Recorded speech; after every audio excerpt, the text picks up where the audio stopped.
Hi, I'm Willden. And I'm Kendelle. We are Geeks About Gaming.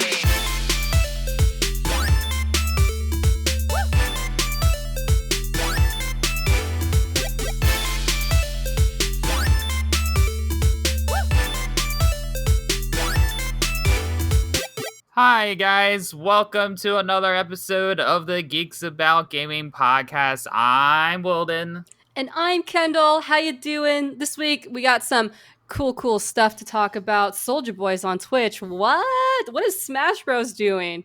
Also, why does Spider-Man have a remaster? Who really knows? But this week we have a guest, don't we, Willden? Yes, we do. Our first ever guest in the history of the podcast, folks. This is a historic episode. One of our old homies, a good friend of ours that we've hung out with the last couple of months. Ladies and gentlemen, Joe. I get applause? Yeah, you get applause. Oh boy, I like applause.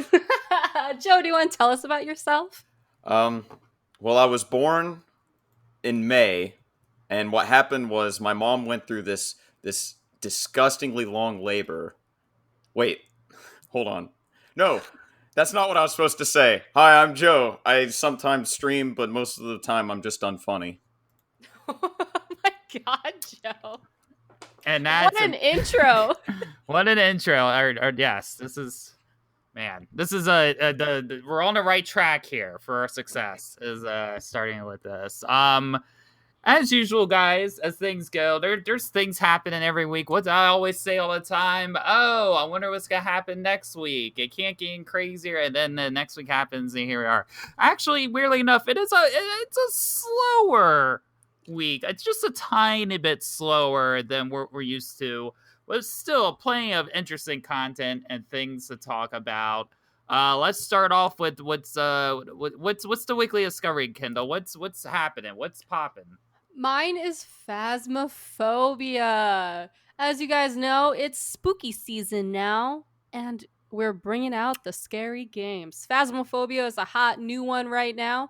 It has to do with awesome spooky ghosts. It's a 4-player online co-op psychological horror, and what you are paranormal investigators. You don't actually bust ghosts. You're not a ghostbuster. You're just trying to figure out what kind of ghost is in the house, and then you leave. It sounds boring, but it's really fun, I swear. I know, but then now that you bring up, I'm like, oh man, I really would, because I wish there was a Ghostbusters one, and then when you hype it up, and I don't know, I still haven't played this thing, right? And I'm seeing, all these cool people playing it. It must be something like that, and it's like, oh, that really? That's the one y'all decide it's a cool one. Okay. Yeah, but you get to live out your inner dream of being Zach Bagans from Ghost Adventures, and it's true. Yeah, you get to send in everybody else to go get killed by the ghost while you sit back in the nerve control center and watch everybody get scared. I know Joe. Yeah, Joe has an interesting way of playing it when it glitches out. Oh, yeah, that clip that's out there. Yeah, there's a clip of Willden. I don't know if you know this, but to get inside the house, you have to have a key. And one of Joe's games didn't spawn a key, and they couldn't actually play the game because they couldn't get inside the house. Oh, I mean, I know I saw a clip of Joe solving. It might have been that issue, but he was solving an issue of trying to get in somewhere, and his issue of it, like his solution to the problem, which I feel like might be a solution he has for other problems he runs into in games, is a lot of shouting and yelling. Yeah, that's exactly what it was. I basically called him a lot of mean names, and I said something about being with his wife during the war. And he still didn't open up. So then I tried to pretend to be his wife, who I was with during the war, and he wouldn't open up. What did that voice sound like, being his wife? Something like, "Robert, you need to get in. Let us in, please, Robert." So good. Nice. Oh yeah, my God. it's but that's the thing. That's the new hip thing. It just kind of popped out of the blue, and it's the new Fall Guys. It's the new Among Us. It's a new whatever. It's new every month, Kendelle. It seems like there's some new game coming out. That, and then what's two now? It's that, and then this Genshin Impact thing. that everybody's been playing. I haven't touched it yet. It's like people come in my streams try to get me to play it. It's all, as you like to describe, I think, cute, and it's it's an action RPG that's like, it seems like an MMO, but then people try to tell me, no, it's not really an MMO, but I'm like, it's online. They're like, yeah, but it's this, and they play a game, and I'm like, I don't know. I'm all confused as what the hell this thing is. But it seems to be taken off. It's one of those games where it's like, unlike Phasmophobia, which is kind of came randomly out of the blue, and everybody's like, yep, we're gonna pick this one. Genshin Impact is a game that seemed to come out of the blue, but for some reason, everybody's like, oh, yeah, we've been waiting this game for so long. And I'm like, how is it this many people have been waiting for this game for so long, yet I've never heard anybody mention it ever in my entire life until it's out. And so I'm still trying to figure that out. So that's the other big thing. Joe, like, do you know anything about this Genshin Impact thing, or why all of a sudden so many people are claim to have been waiting for it for so long, even though I've never heard anything about it? All I know is everybody keeps saying, hey, you, redhead kid, you should play this game called Genshin Impact. I go, what's it about? And they go, well, it's anime. And I go, nah, I'm good. I'm not a weeaboo, sorry. Which isn't necessarily true, because I tried to play Persona 5, and I was like, why does it take so long to actually do anything? You know, I find that so funny, because when people are like, what's it about? Their selling point is that it's anime. And I think that's funny that didn't convince you. It actually did quite the opposite. Oh, yeah. So here's the thing, right? Like, I've never been big on Japanese games until recently, where I've played some of the bigger ones like Resident Evil and Metal Gear Solid and stuff like that. So I'm starting to appreciate them a little more. But then I see like these anime games, and the girls are calling people senpai and desu and stuff, and I'm like, I don't get this culture. It's not my thing. I understand people like it, but I don't understand it. So a game's not going to sell me on that. It's just not my thing. I get you. No, I get that. I But mean, I it's just cute. think it's really cute. Exactly. Thank you. It's so cute. And that's what's to get. That's what you gotta do to get in the ladies, Joe. It's the ladies are like, oh, it's cute, blah blah blah. And you have to kind of just. Oh my god, Joe. So yesterday we were talking about Genshin Impact, and I was like, I don't know, I just know it's really cute. And then Willden was like, okay, only if it gets the ladies to the stream. I'm like, it just might. It actually just might. Because that's how cute this game is. All right, ladies. I'm gonna stream Genshin Impact, and if you're not showing up in my stream, then you're losing out. You're missing out. I'm not missing out because I'm the one playing the anime game. So I'll watch Funimation or Crunchyroll with you, but you already have to have the subscription. I'm not buying one for this. So you already gotta have it. I'll sit and watch it with you. Actually, I have a Crunchyroll subscription that. Okay, here's a secret. Apparently, there's no user maximum for Crunchyroll accounts. So there's this one account that's just all over the internet. It's a username and a password, and like 1,000 people are on it, including me. I'm on it. The only bad thing about that is just like you have to remember what anime you're watching, what episode you're on, because like since everyone's on it, it's like everything's already watched, and like you're on episode 10, but really you're not, you know? Yeah, you just have to. Yeah, that's yeah. You want that username password? Just hit me up. Oh yes, I will totally hit you up and be like, yes, I need my weeb fix that I totally want and need. Please give it to me. Yeah, I gotta watch newest Food Wars and Dr. Stone and whatever what else they have over there. Do they have Drake and Josh, Corey in the House, or Seinfeld? Nope. Well, I'm good. Those are the only animes I watch. Okay, let's move on. We're moving on from this. We're getting off track. I want to talk about Soulja Boy. Soulja Boy. I haven't heard that name mentioned in like since I think last time I heard anything about Soulja Boy was when you had that video of him on PlayStation playing Xbox or whatever, and then he was supposed to come out with his own system or something weird. I don't know. What's going on? Where the fuck has he been, and why? I don't know. Why is he...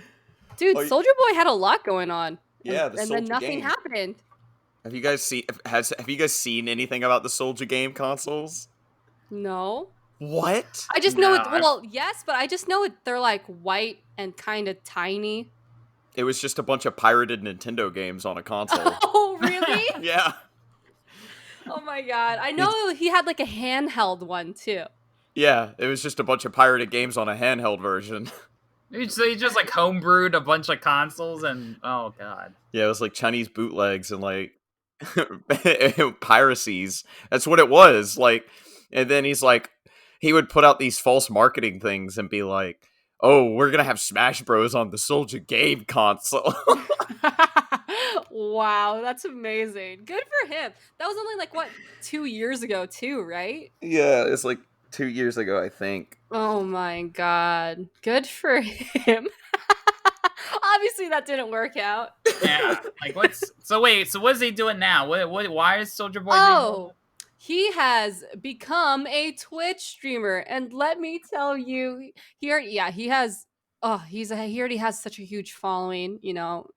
Makes sense. But he is so bad at gaming. He's so bad at it. He plays, first person shooters, but mostly he's been playing Among Us with some top streamers right now, and he's just so bad. He just doesn't like. You'd think after playing weeks on end in Among Us, he would get the game and understand how to lie or understand how to deep think like scenario. Like, I don't know. He's not a 5-head, bro. He's like a 1-head. He just doesn't understand anything. Yeah, Is he self-aware that he's not the best, or does he think he's good and he's just like way out there? Or I want to believe he knows he's bad. He's aware because he does laugh off a lot of things. okay, that's good. Yeah, I was watching some of the clips, and the one that stood out to me the most was the one where he was complaining in his chat about people, and then he turned on the music, and it was so loud it blasted out my speakers, and his webcam was getting distorted from the vibrations of the music. Holy crap! Wow. Does he have a marketing manager, any PR? Does he have anyone to teach him anything? I don't know. Nah, he's good. It's fine. entertaining. That's the one thing I can say. Everything I watched of his Twitch stuff is very entertaining. That's good. I'll have to check it out. I'll check out and see, because I haven't hopped in and all that. But he's on it, and I'm sure he's already been partnered or is going to be within the next day or so. He's 100% partnered already.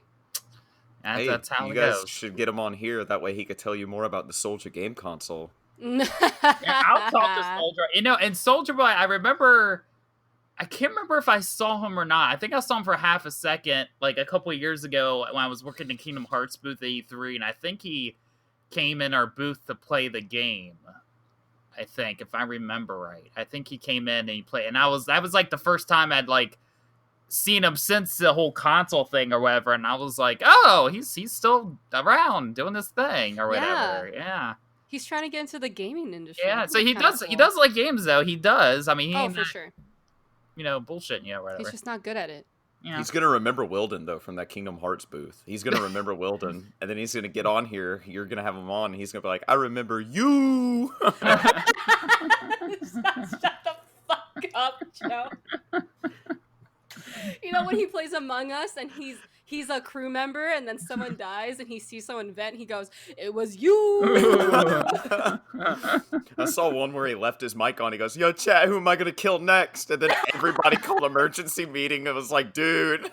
That's what I'm saying. He's so bad at Among Us. He's so bad. That's funny. Anyway, you can find him at twitch.tv/Soulja Boy. He already has well over 400K followers. Yeah, it don't take much. Speaking of Twitch too, by the way. So Twitch, right, we taught there's been the whole thing, guys, about this whole DMCA thing. And then they showed up and were taking down music. I know Joe likes telling me stuff about music all the time. Just remind me how it actually works, all this stuff. Well, but in the meantime, people have been using like playlists of not copyright and all that stuff. We know Twitch is taking Twitch things away because of things like that, but Twitch is still trying to help out in a way So apparently they announced this thing where they're going to had their own library and it's like a big library where they're working together with other companies that do this kind of thing to create a library that any Twitch streamer could use while they stream to try to make it a little easier for them. So, and they're talking about being very strict and things about it, but yeah, so it's like free music, it's not copyrighted, we can use during our thing. And this is another little extra thing. So this is according to Matt Kim at IGN. They're talking about like, oh, but then like if they hit with DMCA, what do you do? And you can send a notice, a counter notice through the platform, and then your content will be put back up. The copyright owner has a limited time within that thing to file a lawsuit against the user. So if the creator gets a counter notes back, they have to decide whether they want to continue with the lawsuit or not, or just otherwise content could stay up indefinitely. So there's different steps that you can do to do that. And basically content creator, if they see the request from DMCA, they have to like kind of basically decide on their own, like how legitimate the request is, and does it really affect the copyright of another person? And so you have to kind of decide on your own, like, hey, is this worth fighting against, or I go, okay, I'll take it down or whatever, or things like that. And that's what makes things interesting. So I guess Twitch is trying to make it so that happens less, but it's also trying to make streamers and content creators aware. It's like, hey, this is what would happen, though, if you do get hit with it, and it's up on you and kind of your responsibility to, check it, research it yourself to see if it's more like in favor of you or them. Is it worth going through it or not, or letting it go? So what do you guys think about Twitch, like, implementing their own thing? I would imagine that this is, at least, like, Twitch is trying to, like, kind of work with us a bit here. How you guys feel about them creating their own library and things like that, giving streamers like all this music and kind of putting it all together for them, so you don't have to go around and search what thing used for what, or and to be fair too, there are artists out there that have publicly said, hey, I permit you to use my music during your streams, whether they're other music streamers or things like that sort. They've said it's cool, and then you can do it with that what you will, right? So yeah, I think the gist of it is anything that makes a system when it comes to copyright infringement less easily flawed or manipulated is a good thing. Now, until they roll it out and you're able to see exactly what it entails, you can't really have the biggest opinion on it. I know Twitch is not nearly as bad as YouTube when it comes to copyright.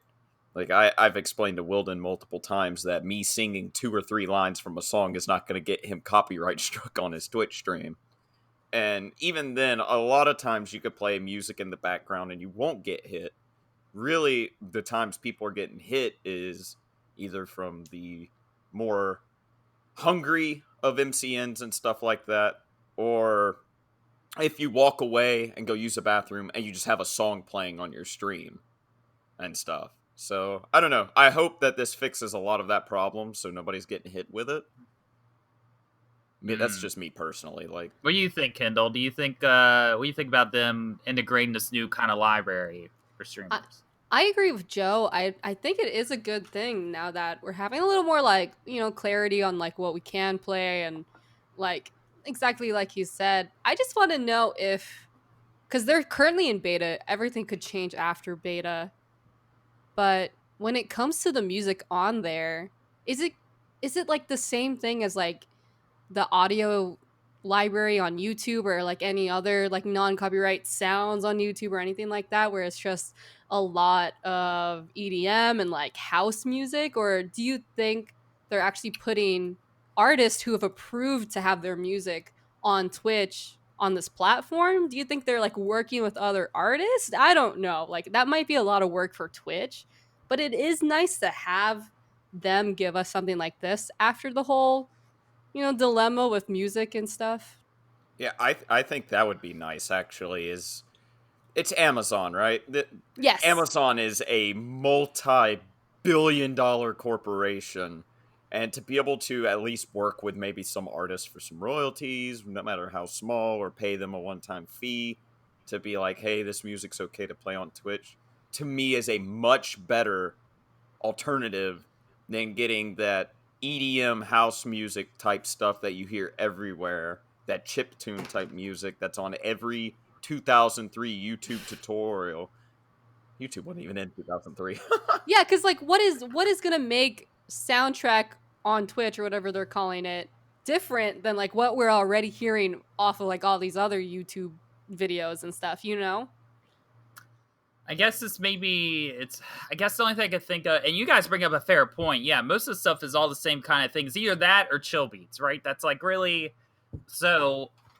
But I guess the only thing I could think of is maybe that, like, if it's integrated through Twitch, it's like, okay, that's like one less app you have to keep an eye on or left open or something, you know? It's just like one little less thing to worry about. I mean, it's not going to take a lot of computing power to do it, but, you know, it's just one little less thing up. It slightly lowers the risk of, like, you know, OBS or whatever acting weird because of something. If it's, you know, that's the thing. It's like, I don't know. Do you download it as a separate app? Maybe you do. Maybe download as a separate app through Twitch things, or is it gonna be a button that's integrated through dashboard? That's what I'm not clear. Yeah, on what I it don't would know. I do know you can join the wait list to get the beta. Yeah, I signed up for it just cause. I didn't. I always just put video game soundtracks over my stuff, and I have yet to get hit.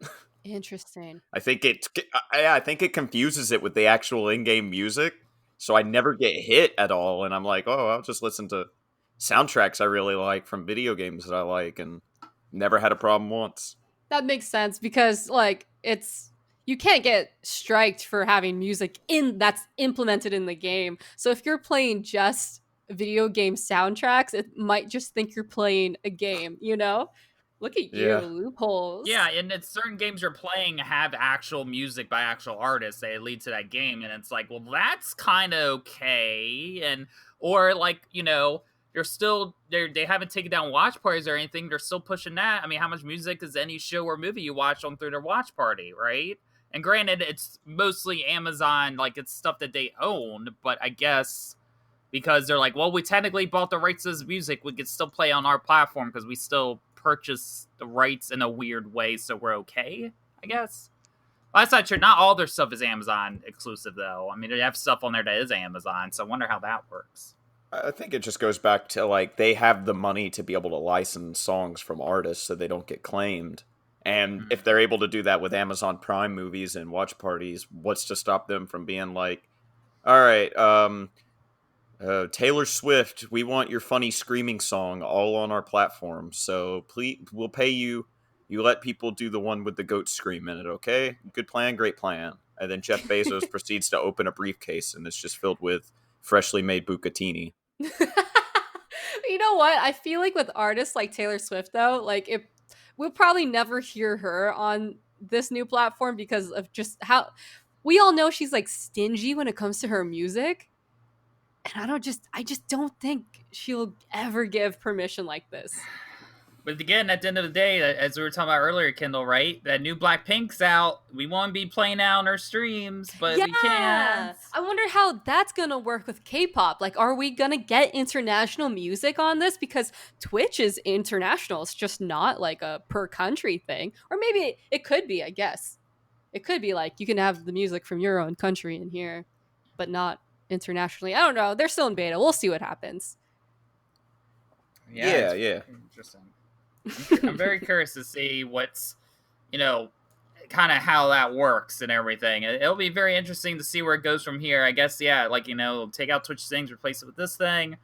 Hopefully, you know, it's something that will be easily integrated and we can all I'll probably use it because I'm lazy. I'll be like, oh, well, it's already here. I'll just use this or whatever. Speaking of music, though, also in gaming, okay, kiddo. So here's this thing. I've heard of these things. I've heard of this thing called Worlds. I feel like I'm one of the on the a minority of people who are streamers or content creators that even pays attention to Worlds or barely knows what the hell it is. But I do know of this thing of KDA. That's a big hit thing, and that related to that. And I was like, okay, I like that one song that they did, and everybody be simping for the characters, and I think they're kind of from I don't know, but they've been having some of like a comeback thing, right? What like, and they have like a new song that's not too bad and things, but are they what? Are didn't they like perform 1 year? Or they did what's going on with that? Because Worlds is happening, right? Yes. So if you don't know what Worlds is, Worlds current this year, Worlds 2020, is just the biggest tournament of League of Legends. And they have that every year. It changes countries every year. It changes teams every year. You have to qualify to even play in Worlds. And you go through the bracket of defeating teams, and then you end up being the winner. And then there's like different stages of being knocked out and eliminated, and it's all fun and games. But to make things even better, every year they have like this awesome group performance or just like some type of performance. And they created a group. They're calling it KDA. It was developed by Riot. And what KDA is basically a K-pop group that consists of League of Legends characters sung by real people. So when you watch like music videos of KDA, it's 4 characters in League of Legends. And honestly, the art is super cool. The songs are pretty awesome, but there's like some controversy when it comes to the people who sing them. The characters are played by 2 members from G Idol. G Idol is like a actual K-pop group in Korea. A TikTok star, her name is Madsen Beer, and then they changed like one member from 2 different people. It used to be Jira Burns, but now it's like Bay Miller, and they're just like an actual singer. But I'm just here to say that it's kind of crazy that they're doing this, because 2 members are from Korea and then 2 members are from here, the US, and like every year they have to like come up with a new song, and they like produce a song, and then they make like a music video, and then they get them together to perform on stage. And then like let me tell you, Madison Beer, the TikTok star, she's not the most popular person. She's actually hated on TikTok, and she's very, very controversial when it comes to like her alignments in politics, and not even politics, just like maybe even feminism, you could say. Just, I don't know why they would pick her. She's just problematic. But the songs are dope. Yeah, I think it comes down to separating the art from the artist, right? Yes. But the only reason they picked her is because she had a huge following already, and she sings really well, I must add. But Yeah, they're not picking her for her beliefs. They're picking her because A, her following, and 2, because she can sing. Now, I don't know much about Worlds. I haven't heard none of this because it's not my type of music. Is this is this solely a League of Legends thing, or? yes, KDA is just made for League of Legends. All they do is produce one song and perform it every year for the past few years during the League of Legends Worlds opening. And like they have really awesome performances. Like in 2018, they had a stage performance. It was just the 4 girls, but on the screen behind them, they had the virtual K-pop group of the League of Legends characters on stage as if they're singing right next to their actual singer. It's so cool. And like their music videos are like the League of Legends characters, like as if they're actual people dancing like a K-pop group, do like on awesome sets. And I don't know, like the whole idea of KDA is so cool if you're into League of Legends and love K-pop. So it's specifically speaking against someone like me who hates League of Legends and doesn't listen to K-pop. Yeah, it's not for you, but it's definitely for these people, and they're literally just made for Worlds. Yeah, I think it's a great idea in concept, right? Like to have Oh, this K-pop band so linked to League of Legends. 100%. Mm-hmm. It's so cool, and they're just implementing all these new virtual technologies, and it's, I don't know, it's so well done. I just want to show you guys like a few clips of their performances, but I don't know if you're into it. Yeah, it's Worlds is happening right now. It's going to happen for a long bit because Worlds happens over a few weeks, and they come out with the music videos during this time. They have like lyric videos and like official dances and like an official video, and yeah, it's an Yeah, official thing. yeah, I'm gonna have to look into that and see. I don't know how much my opinion's gonna change, but if it's good music, it's good music.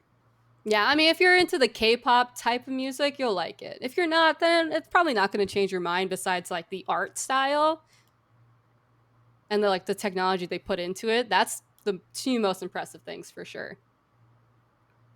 That's yeah, I like the idea. I like whenever like games will have their own in-world band and they'll have songs from that band and stuff, and it's mixed in really well. Like I think a few other games have done it. I know they've written songs for games like Battleborn and stuff where it's produced specifically for the game and it kind of transcends the game a little bit. So maybe this Yeah, is one of those things. yeah, it just adds a little bit of extraness to it, and especially too because like KDA, it's like it's not a thing where it's like, oh, it's a touring band thing you can go see. It's like they come out with like a one song every once in a while, and then they can use that to like make an event out of it. Uh, so that's what the cool part of it is, and yeah, no, it's and that performance, the 2018 thing, because even I watched it, and I was like, okay, this is kind of cool. It's like a giant ass like football stadium of people, and they're going and doing their thing. It's pretty neat. And speaking of things that are being that are neat for a group of people. So Kendall, Smash Brothers, we know, and we know there's Smash Brothers, right? And they come out with new content every once in a while. They're doing the expansion pack things, right? Where they have like 3 or 4 characters per expansion pack, and they keep releasing new characters that the Super Smash Brothers game. And they unveiled their newest character. Kendall, what's the newest character for Smash Brothers? Well, if you're into Minecraft, you're gonna love this because they're bringing Minecraft to Super Smash Bros. And yeah, Joe, do you play Super Smash Bros. Or Minecraft at all? Smoosher Smash Bros. Smoosher Smash Bros. Do you play Super Smash Bros? So I had a Nintendo Switch Lite for a bit, and then I just got rid of it because I want an actual Switch. And Uh-huh. I hate Smash Bros, but Smash Bros Ultimate made me fall in love with Smash Brothers. Um, my question is why aren't they putting out more Fire Emblem anime characters? Because That's everybody knows Sakurai loves them. So where are they? Yeah. You think they would have more like JRPG characters coming in, but Yeah. like for Minecraft to be this next one is kind of insane. But also a lot of Smash Bros players are super actually into the Minecraft not leak, I wouldn't say leak. Like I can't think of the word. Reveal? Reveal. I'll use reveal. I couldn't think of a word, but I'll use reveal. The Minecraft reveal of the gameplay is actually pretty awesome because it's similar to Villager where you like put stuff in the dirt and then you have to mine it out, and then you could either get like an axe or a sword, and like you have to build up to getting the better weapon. It's kind of cool. Yeah. Minecraft's one of them things that, like, it's expanding now. Like, the most expansion it had a few years ago was a Telltale game, and that was really it. And now you got this new Minecraft Dungeons game, and Microsoft and Nintendo have been working together a lot. And that's how you get Banjo-Kazooie and Smash, and Minecraft and Smash, and Cuphead on Switch. Like, it's kind of crazy how these things are coming out nowadays. Maybe one day. Maybe one day Sora will show up. Maybe one day. I mean, I know there was talk too about maybe Master Chief being it, so that people had a possibility of that, but I think which is why like some people are like, oh, Minecraft, really? It's okay. It's not what I thought, but I bet again, like I think it makes sense because what Joe was saying. It's like they've been working so closely with Microsoft, um, that I'm not as shocked by it. It makes sense to me in a way. And it's weird because characters like that or Villager, it's like having all those extra gameplay elements to it is really cool. But for me being me, like I don't, that's just not a character I'll ever really play because I don't have to worry about doing all that extra stuff when my focus for me is like trying to fight somebody, you know? It's like, especially in a fighting game, it's like I don't want to take the time to strategize and try to fight while trying to build this up to make sure I have the right thing, the most powerful attack at the end. And it's like same thing with Villager where you have to like dig, and I'm like, I just want to go and run over people with my motorcycle as Wario or whatever, you know? And it's like, and then again too, speak of Wario, no Waluigi yet either though. No, not even Waluigi. You know, I feel like they would even put like Kingdom Hearts in there first, or even, you know, the Goose from the Goose game. Oh yeah. Oh yeah. I want yeah, Abby. yeah. I want they'll Abby be from in the The game Last of before Us. I feel like Waluigi. that's a totally reasonable like character too. If she does not have the golf club, though, then she doesn't win. But the moment she gets the golf club, she automatically wins the game. All the characters just, it's over. Well, I mean, but they're gonna save her, Joe, for PlayStation All Stars 2. That's the thing. They're gonna boy. save her for that because Yes. that's a highly coveted title people have been waiting for. Oh, that was a thing. It does have that weird. I'm hoping they at least like re-release the original or something with some updates because I feel like there's enough of a base of people who were like, this game was so weird and different that you just kind of want to like relive it again. It wasn't great, but it was like you have a Big Daddy fighting Nathan Drake. You're like, what the hell's what's going on? Like, it's so weird. You never thought you'd see that, right? Excuse me while I dust off my PS3 copy of PlayStation All Stars Battle Royale. Yeah, That I'm totally not holding in my hands right now. Yeah. Man, that was a weird one. That was so weird. We were talking about stuff. We were talking about earlier. So, Joe, Kendall and I sometimes talk about on this podcast. We talk about, all sorts of gaming news, and that also includes films and TV related to gaming.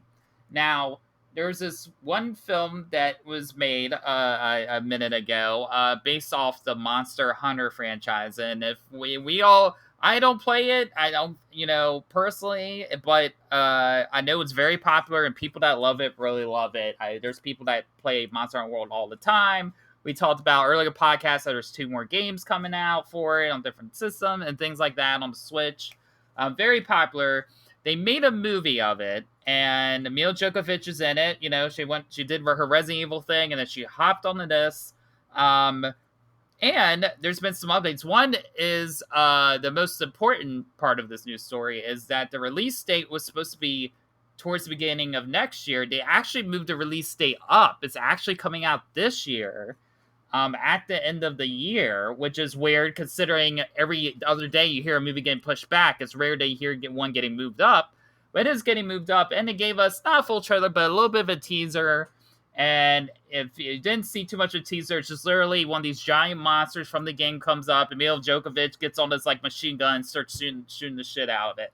Now, I haven't played a lot of Monster Hunter. I played for like a second. I don't know how prevalent machine gun things are in the Monster Hunter world.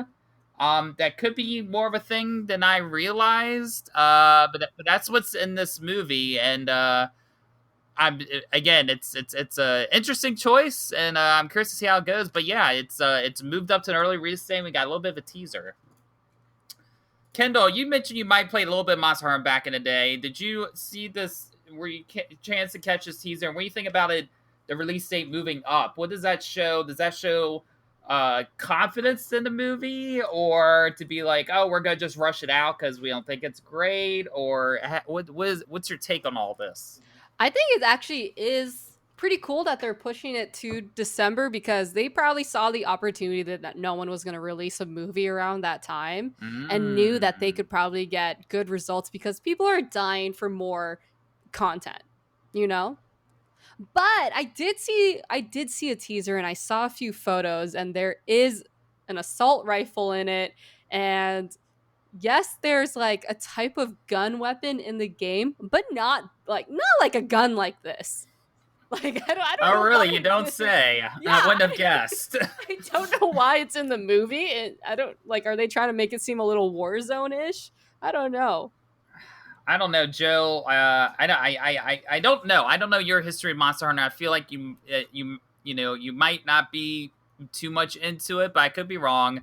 What's your take on this whole movie being what's your take on the movie in general, and then what's your take on them moving up the release date to earlier? Is Kendall onto something there about them like, hey, there's nothing else out, there's not a lot of movie theaters out, but if we release this now, this might be a perfect time to do it during the holiday season, to get that extra success. Yeah, I can see that for sure. Like, the movie industry is kind of taking a toll because of everything going on in the world right now.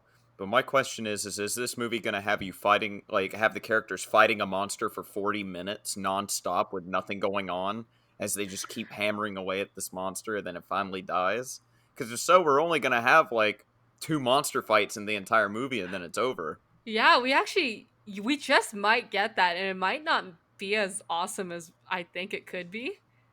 Yeah, because if they're killing those monsters really quick, like, and everything, then that's just not true to the game at all. Because I played Monster Hunter World, and I was like, this is going to be great. I'm going to be killing monsters and getting sweet weapons. And then after one 30-minute battle, I said, oh my god, it's going to be this for 50 hours. No. But it makes you also wonder, like, in the movie, there's so many guns in it, but, like, in the game, part of it was, like, slicing off parts. Mm-hmm. Like, how do they kill a monster with guns, and then do they slice off the parts after? Do you think maybe that they were, like, a gun type world, and then she meets, like, this very, like, monster, like, hunter who lives, like, in the wild and uses monster parts to live, and maybe that's where the movie is going. I wonder, it makes me wonder. Well, first off, can I just say, like, props to Mila Djokovic for, doing as many Resident Evil moves as she did.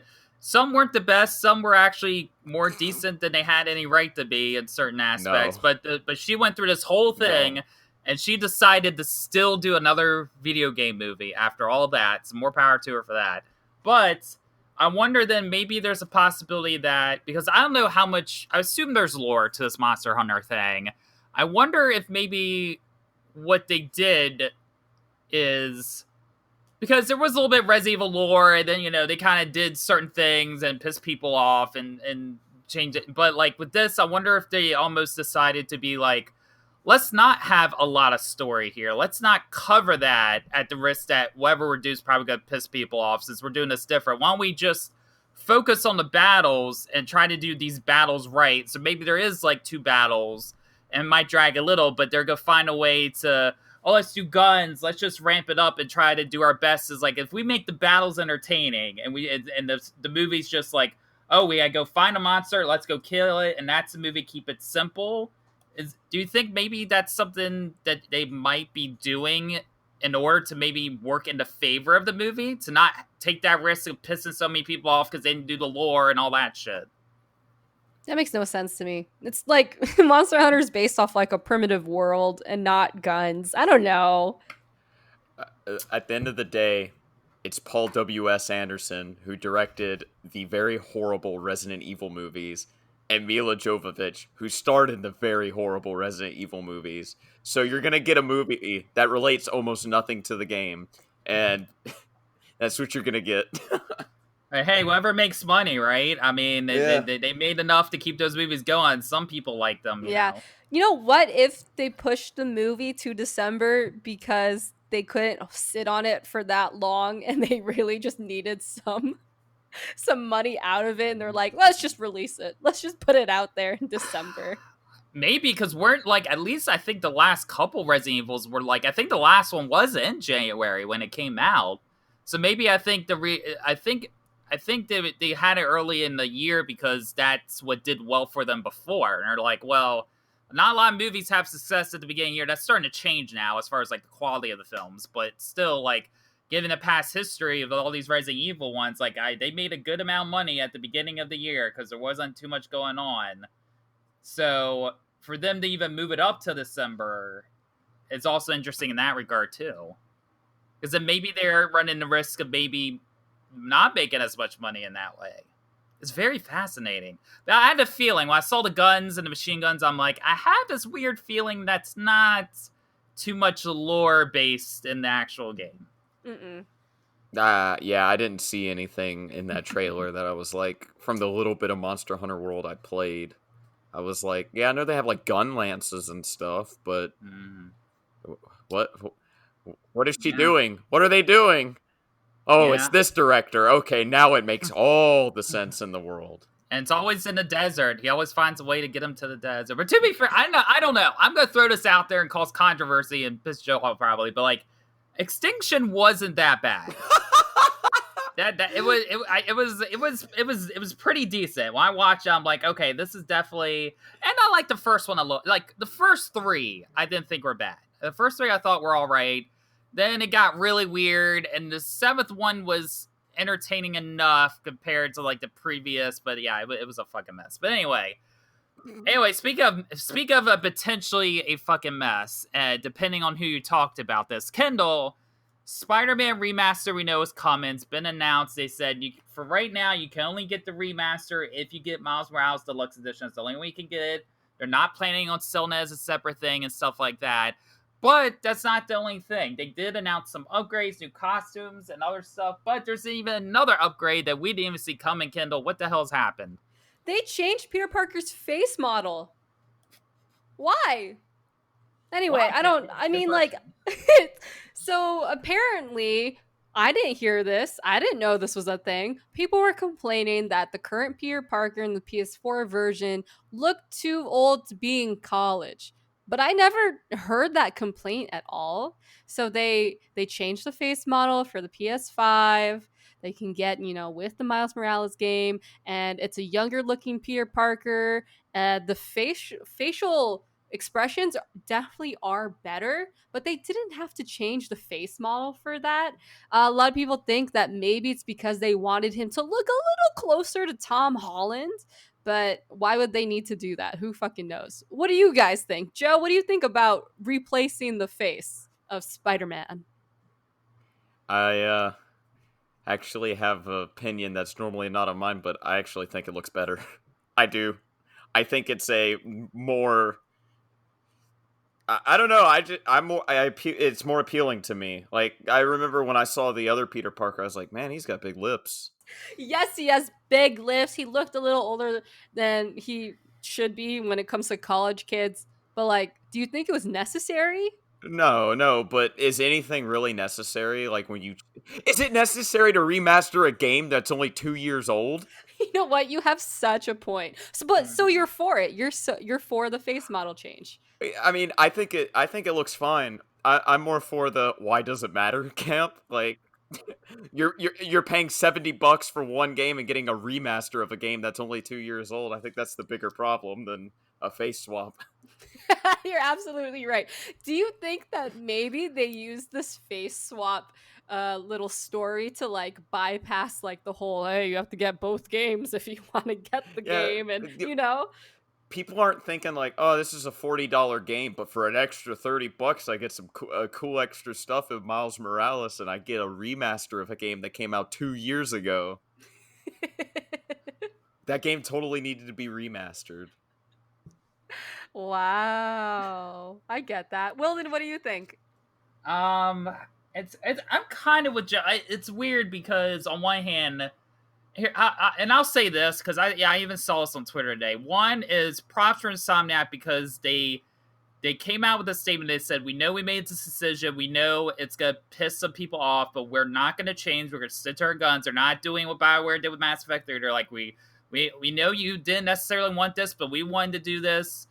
And that's the way it's gonna be. So suck it up. But props for them, and then also props to the same person, like their social media or whoever posted that, also made a thing earlier today saying like, "Hey, we know you might some of you don't like this, but we already said we're not gonna change it. You don't need to like threaten us and stuff because apparently they were getting death threats now about this. No way. And yeah, they're getting like he made a post about saying like, hey, you don't need to like threaten us for this or like change it or we'll do this to you or you'll get hurt or whatever. He posted a quote or something about it. But yeah, that's not cool, man. Anything games like that. Again, I know Last of Us, they got shit like that too. And yes, like you can hate the game and all that, but like don't do that shit, you know, Yeah. especially as creators.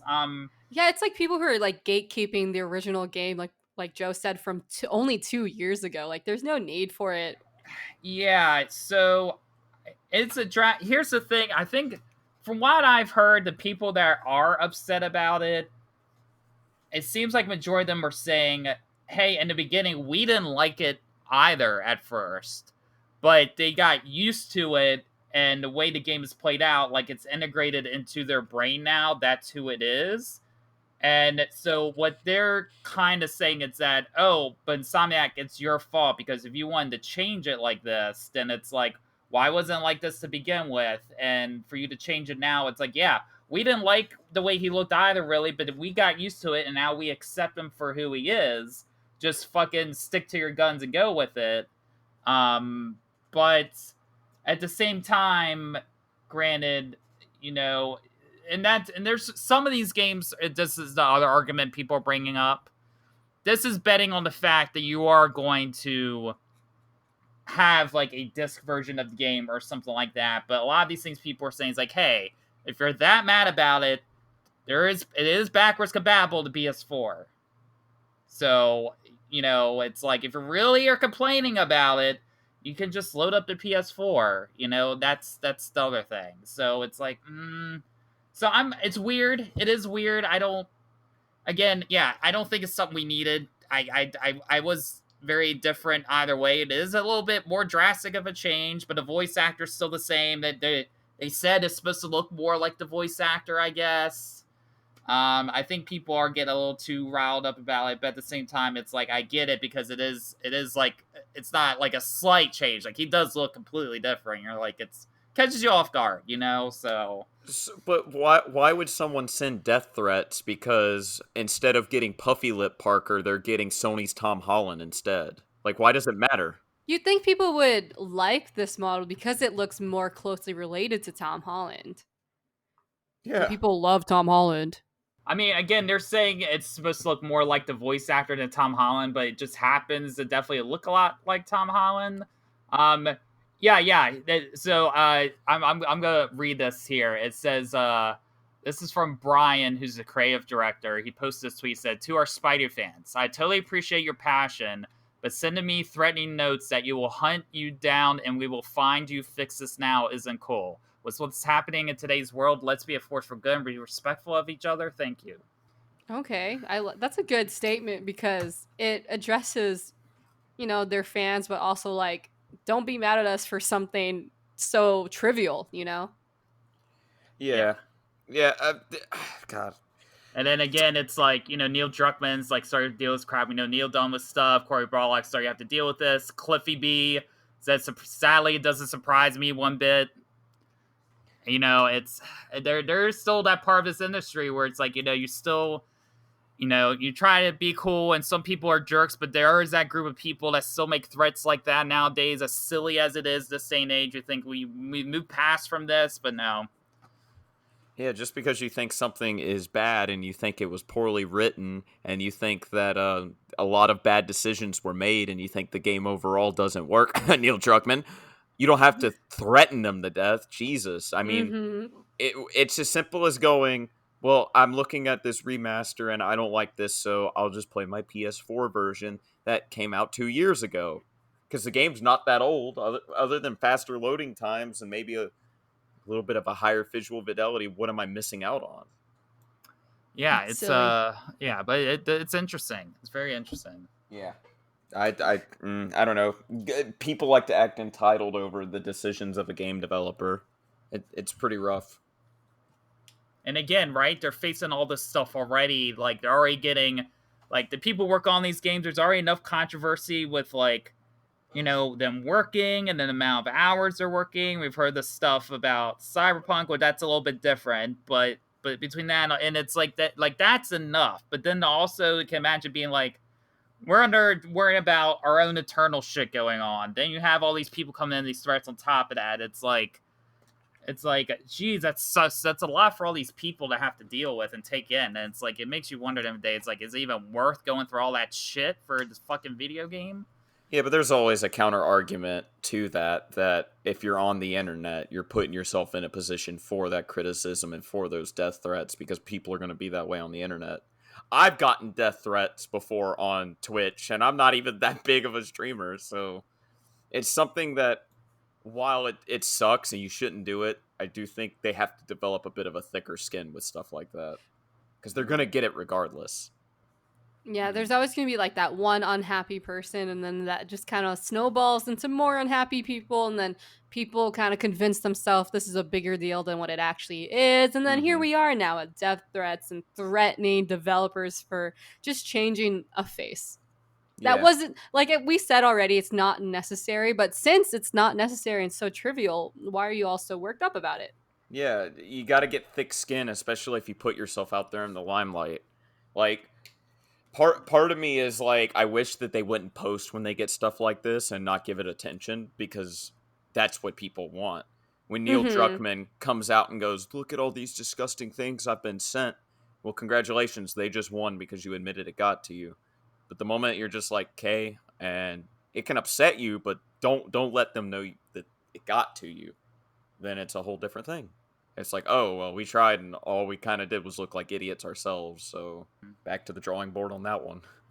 But it does make you wonder why they did this in the first place. Like, Joe, you did say that this was only 2 years ago. It's a 2-year game, and what is the reason for this? I mean, it gave someone a job, but also isn't this just more money being spent on a game? Was it to promote Miles Morales in like this weird unconventional way? Maybe that's what I think it is, or maybe it could be Lucas syndrome, where somebody was like, we got to change it up a little bit. We got to make this the definitive 2018 Spider-Man for the PS4. 2020 Spider-Man on the PS5 has to be the definitive one. The ultimate upgrade. Yeah, no, here's my theory, and I heard this before from somewhere, but it kind of makes sense. For some, here's I think the main reason why is because for some reason during the development of Miles Morales, they decided to change the look, and Peter Parker does appear in that game, and they had to match it. Oh, I think that's the main reason. That's my theory. They had to change. They, for some reason, decided Miles Morales said they were going to change his look. They did it, and we're like, to be more continuity, now we got to change in the previous game. That's why I think that the real reason is. It makes me wonder why they couldn't use the same face model for Miles Morales. See, that's the thing. I don't know, because again, they had the same voice actor, and they're like, oh, it's to match the voice actor guy. But then again, it's like, why didn't you do that to begin with? Why even hire another guy to do it?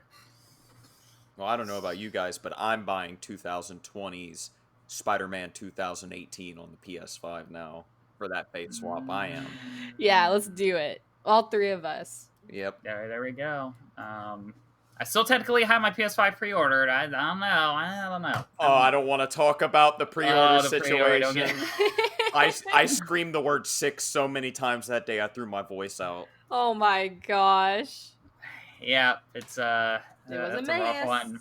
But Joe, since you're our guest here, we figure as well, hey, if the guests have any news or anything they want to talk about to the podcast, to bring something in, it seems like you have found an interesting thing to bring up into the podcast and discussion. Joe, what's going on? What do you have for us? So, it's less about what happened and more about the discussion around it, right? It's a discussion I'm passionate about. But 3 people in a very high-profile video game piracy ring were arrested on a shit ton of charges. Like a shit ton of charges. And, you know, there's always the argument that piracy is bad. It takes money away from the copyright holders. You know, you don't own that copyright. You don't have the right to distribute it in any way, shape, or form, be it free, money, whatever. But it is... first, I want to ask this question to both of you. Is piracy black and white, or is it morally gray? I would like to say it's morally gray. Right? Like, so think about it like this. Like I said, on one hand, I've put the argument forward for the copyright holders. You're taking money out of people who've worked hard You know, even the person who sits on the set and they're holding lighting and stuff in a movie, or the developer who spent all that time working on hair physics, you know, that's money away from them potentially, because, you know, sometimes they get bonuses based on how well stuff goes and all that. But on the other hand, if you take a game from 1986, it's never been re-released from the NES, and it is exorbitantly high on the secondhand market. That's the only way you can get it. Nobody sees a dime from that anymore, other than the guy you buy it from sitting behind your alleyway, like hanging around the garbage can with a cigarette in his mouth and a copy of Doom Patrol for the Super Nintendo. What's wrong with getting the ROM for that game and playing it rather than spending 80, $90 on that game in a secondhand market where the developers don't ever see it again, right? Yeah, it's like there's nothing wrong with that. It's kind of like similar to what this whole like Harry Potter and J.K. Rowling fiasco is about. Like people don't want to support her, but they love the Harry Potter series. So what they're doing is buying like pirated copies of the movies and the books, and also like everyone's trying to find a way around buying the game but still playing it so that they don't support J.K. Rowling herself. It's like the same thing. Right. So think about it like this. Gaming history is one of the worst kept histories of any type of media. Like, it's way worse than movies or anything like that. Because movies have, like, the Library of Congress will try to preserve movies that they deem culturally or historically accurate and relevant. You know, stuff like that. Gaming doesn't have that. So, a game like Scott Pilgrim would have been lost to time, other than the people who had it when they bought it after it got removed from storefronts without piracy, until Ubisoft's like, yeah, we're going to re-release the game. But if they never decide to re-release the game, that game could be lost to time. Digital games can become lost to time after they get removed from markets, and the only people who have them, they sell these consoles for exorbitantly high prices, like, oh, you want to play the game and not get tracked down illegally for it, buy my $7,000 console, and I'll even send you a fresh piece of toilet paper for that butt hurt you're going to have. So it's one of them things where what these three guys did was they were selling pure, unadulterated, pirated hardware to people and software to people, which is on pure top of illegal. like money laundering and all that stuff. That's purely illegal. What they were doing was way high caliber. But how are ROM sites like Emu Paradise really unethical, even though they are illegal? Are they really unethical for saying, hey, you can get this ROM of SpongeBob Lights Camera Pants for the Game Boy Advance and play it instead of having to track down a copy? Here you go. Here it is. Nobody's seeing any money from this anymore. Yeah, it makes you wonder, all these people buying like really old consoles like Game Boys and stuff like that. Like, what can they play on it besides the really popular games like Mario Party and stuff, like not Mario Party, but Mario Brothers and stuff, you know? Bomberman. Yeah, I mean, I guess the only thing I could think of is, like, as an industry to try, that's like, at least the industry's trying to counter that a bit, I guess, in the sense, like, there's this, hold on, I'm going to try to find it real fast. Like, there's a new system that's out that basically you can download certain games from it, certain older games to play, but it's set to where you could play these older games. Like, you could play CD-ROM. So, like, it's like an all-in-one console. You can play Sega, PlayStation 1, and things like that. And if you have it, and then what you can do is buy attachments to play, like, your NES and Nintendo. Now, to be fair, it is, like, the same price as a current new console. It's, like, $400, and you're paying $80 for all these extra things. But the industry is creating now more like legit ways of you getting this stuff. And I don't know, like, because like the nostalgia thing's becoming that. Let me see if I can find what the hell the name of this thing was, because I know I've seen it before. But like that seems to be a newer thing where they're finding ways, or third-party companies are finding ways to legally make these consoles that allow you to play these old games that you owned, or you can purchase them to download. So Polymega, that's what it is. It's called the Polymega.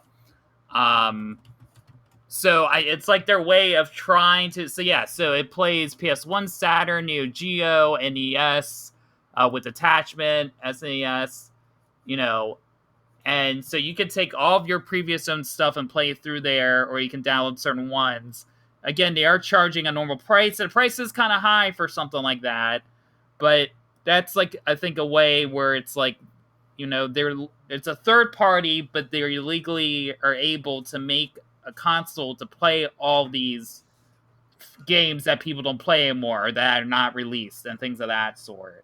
So I can give a perfect example of why I don't think it's necessarily a bad thing.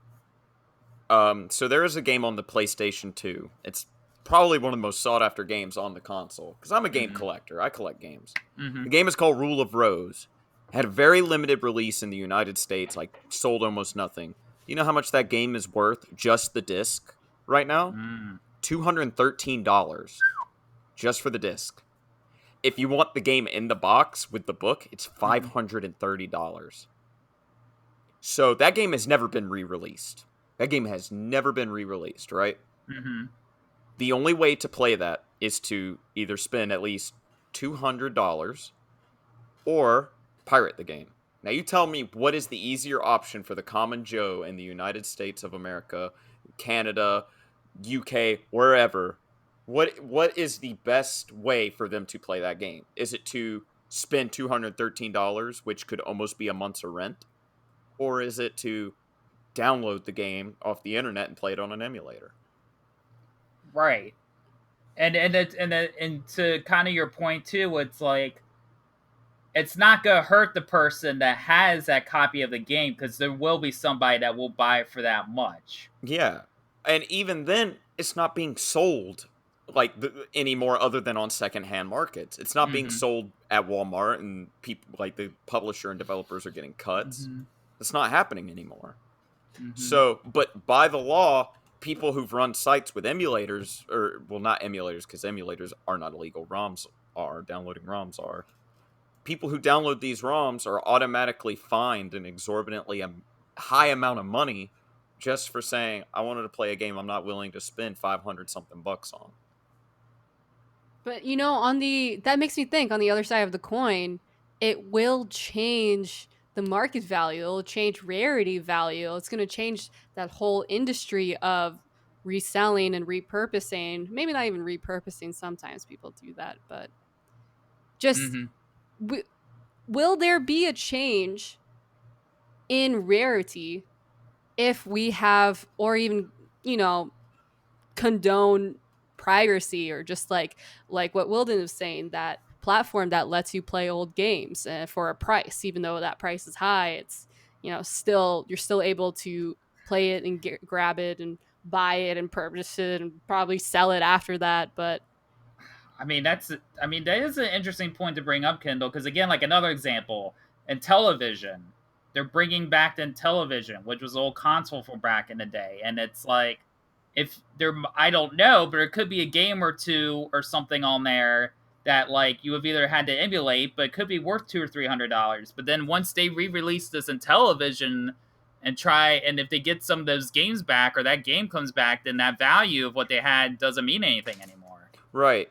So I have a counter argument to the whole rarity changing, because you can see it all over YouTube and all over the internet. There will always be a market for someone who wants it physically and wants it in their hands physically, wants to play it on their PS2, on their NES, whatever. Now, I acknowledge that if you pirate a game that just came out, you're pirating all these new games. That's dumb. That's just you not wanting to spend money. But there is, like I said, it's gray, because I have all these. I'm looking at a shelf right now that is nothing but 360, original Xbox, and PS2 games that have cost me an exorbitant amount of money. A lot of these games I would never have played had I not played them either emulated or at a friend's house or whatever.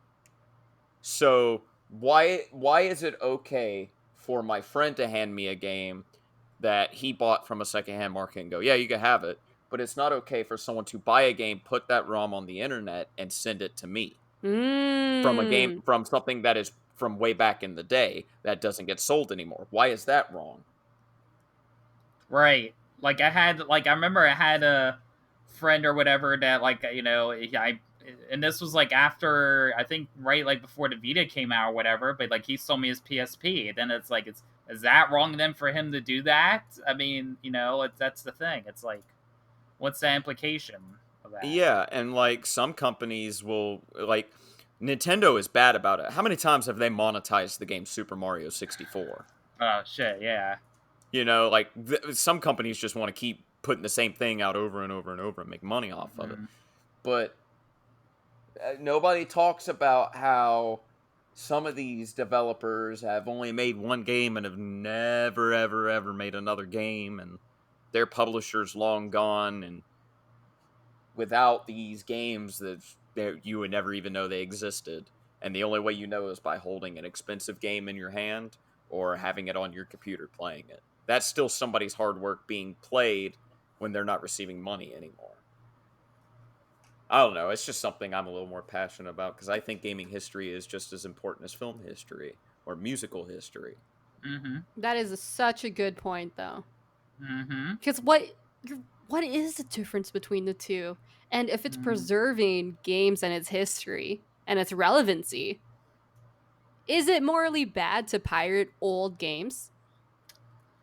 I don't know. I don't think it should be. I think that really, at the end of the day, the only risk you were taking would be the offbeat chance that one day, for some reason out of the blue, no matter how obscure it is or whatever, they decide, okay, whoever owns the rights or whatever, or gain the rights over time, decides, hey, we're gonna remake it back. And then that one instance, you're like, well, shit, like, I better not get rid of this, or something like that, right? But I mean, what are the odds for a lot of these games? As Joe was saying, that's like a low possibility, but that's really the only risk that you'd be taking on that end, I guess. Yeah, how am I supposed to see puffy lip Peter Parker now that they're having a remaster out? The only way I could know is if I pirate the game or if I have the PS4 copy in my hand, Yes, like let's just say like a few decades from now, what will the rarity of the 2018 Spider-Man? No, I'm serious. Like, what is that going to be like in a few decades? Like, is everyone going to have this new face model of Spider-Man, and then everyone's going to be like, "Wait, wasn't there a different face model in the beginning?" And then all somewhere in there, someone's going to be like, yes, 2018 Spider-Man, the original Spider-Man. Where is that? What if it's lost? What if they never show that face again or never do anything with that game and then we pirate it and that becomes its own rarity, Yeah, I mean, because the only way I could think of is that what it would be like, well, it's like, well, we have digital now, so, but it's either would be, the only way I could think of is whether you have disc or digital, is that you would have to have the original copy of the game on a PS4 and never make sure somehow it never got updated. And then that would be the rarity of it then. And you're like, oh, well then I, just kind of like with PT, right? It's like, oh, I have this downloaded. That would be the case then, I guess. Yeah. Yeah, piracy is one of the only ways you can play PT now. Think about it. And you can find that more in just the PlayStation now. And there's been changes to it, Very interesting. It's the conversation around what happened, because these guys were doing way more than just simple hosting piracy websites, in which case, you got caught, boyo. But for everyone listening, we would love to know your thoughts on this and what you think about pirating old games and whether that's morally correct or incorrect, whatever you want to say. Let us know. So let's move on. Joe, I want you to know, you and I have been playing Phasmophobia. Willden, Joe and I are going to get you on that game. Yeah, I kind of want to play after this. Yeah, let me tell you. Yeah, get everyone and their mothers are playing it. It's spooky season. You got to play it with us. I'll try to be relevant, I guess. I don't think the game's scary, to be fair, like everybody else does. I think it's hilarious. So, okay. I think it's only scary when I'm alone in a house. Oh, I go in rooms intentionally alone and start going, fuck off, demon.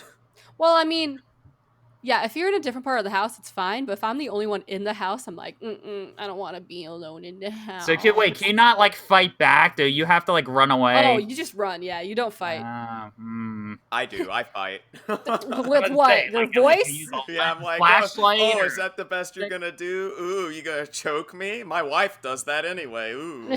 All right, so keep in mind, do not go with Joe to an actual haunted house or anything like that. That's what I learned from this podcast. No, thank you. But yeah, and then also Joe, like, so we talk about Joe, like, but we know you've been playing a game that came out this week, which is a remaster of Mafia. You want to tell us real quick a little bit of your experience with that? How that went? Boy, do I! So, Willden knows. I don't know if Kendall knows, but I know Willden knows because we did our tier list on stream the other night. Mafia 2 is like my third favorite game of all time. Like, I love Mafia 2, and Mafia 3 I'm not as hot about, but I like it.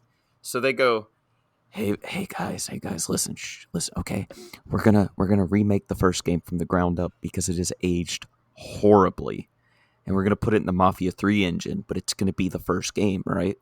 And I go, well, shit, I've never played the first game. I own it on the PS2, and I haven't played it because it plays really bad. It's aged so badly. So I'm like, yeah, I'm gonna buy this, and I beat it in 3 days. Rip me. It's very good. I will say this. It's very good.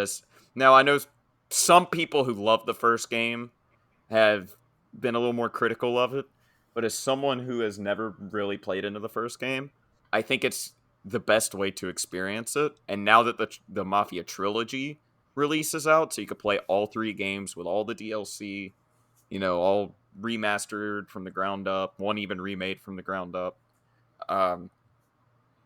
I think I told Willden it's the best beginning and ending to play. You can either play Mafia 2 first, and then 3, and then the original game, or you could play them in order, but either way it works as a good beginning and ending to the series. Very well said. So yeah, guys, if you haven't checked out Mafia game, I mean, I'm curious enough. I played a little bit of like the third one, but that's about it. But it's always interesting to talk with people who've like had the experience of the original compared to somebody that never. Again, it's like kind of that Final Fantasy VII remake thing where it's like I played a little bit of original, but I never played a whole lot of it. And then I'm experiencing this, and then somebody is coming and being like, oh well, this is a lot different. I'm like, oh, that's interesting, but this is kind of my foray into it and things like that. But yeah, it's I've heard, but I'm glad you liked it. I'm glad you enjoyed it as a fan of the franchise. Yeah, and so I think we're gonna start wrapping up the podcast there. I think, Kendall, you want to just send us on out here? Actually, first I want to say, Joe, thank you so much for being on our podcast. It was my pleasure. Thank you. Thank you for having me. Yeah, oh my god. Anything for you, Joe? Yes, Daddy. No, don't be filling that fantasies there. Joe, is there anything you want to plug? Anything you want to promote?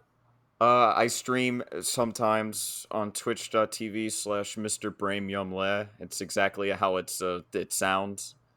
So if you don't know how to type that in, I guess I'm not going to be seeing you there. Do you want to spell it for us just in case? MrBraimyumleah.